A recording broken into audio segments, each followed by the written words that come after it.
L'accident vasculaire cérébral ou AVC nous concerne tous, mais ce n'est pas une fatalité. Pour le faire reculer, il faut mieux le connaître et mieux comprendre les actions de prévention. Au sommaire de Stop AVC, le magazine de la prévention, qu'est-ce que la fibrillation auriculaire, l'un des facteurs de risque de l'AVC?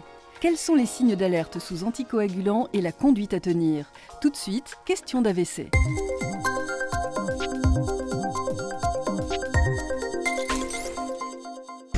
Le trouble du rythme cardiaque le plus fréquent s'appelle la fibrillation auriculaire. Elle est la cause d'un AVC sur 5 et souvent les plus graves et les plus invalidants.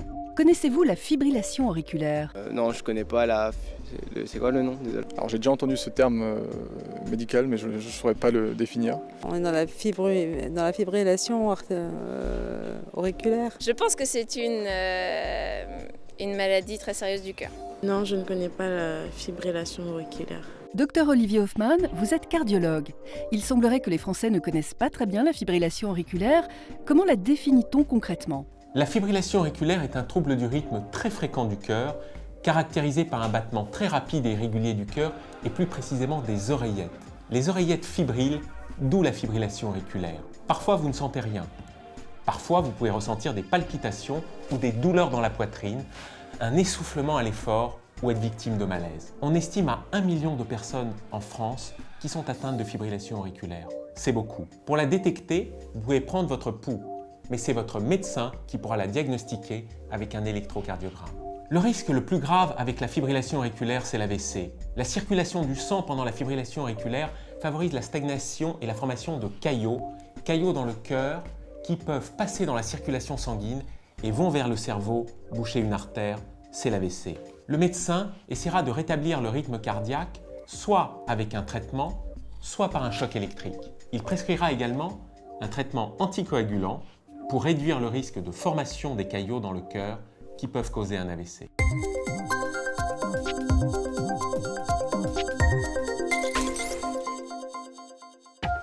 Avec une fibrillation auriculaire, vous avez 5 fois plus de risque de faire un AVC.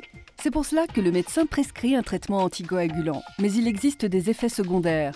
L'éclairage du professeur Jean-François Bergman, chef du service de médecine interne à l'hôpital Lariboisière à Paris.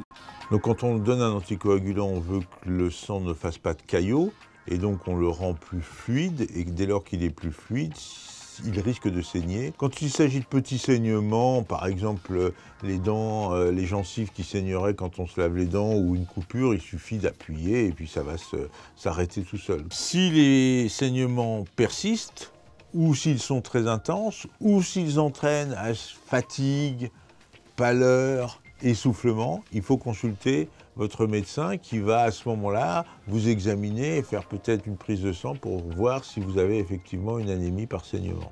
Il faut vraiment vivre normalement quand on prend des anticoagulants. Mais bien évidemment, il ne faut pas faire de sport violent, il ne faut pas faire de gestes qui entraîneraient des traumatismes, qui feraient effectivement des saignements. Mais il faut vivre normalement, il faut jardiner, bouger, faire des sports non violents, mais avoir une activité la plus normale possible. Retrouvez d'autres informations pratiques sur les anticoagulants oraux et sur le risque d'AVC sur stopavc.fr. Face à l'apparition brutale des symptômes suivants, paralysie brutale du visage, faiblesse brutale d'un bras ou d'une jambe, trouble soudain de la parole associé à l'apparition brutale de troubles de l'équilibre, de céphalée intense ou d'une baisse de la vision, appelez immédiatement le 15. Plus d'informations sur www.stopavc.fr.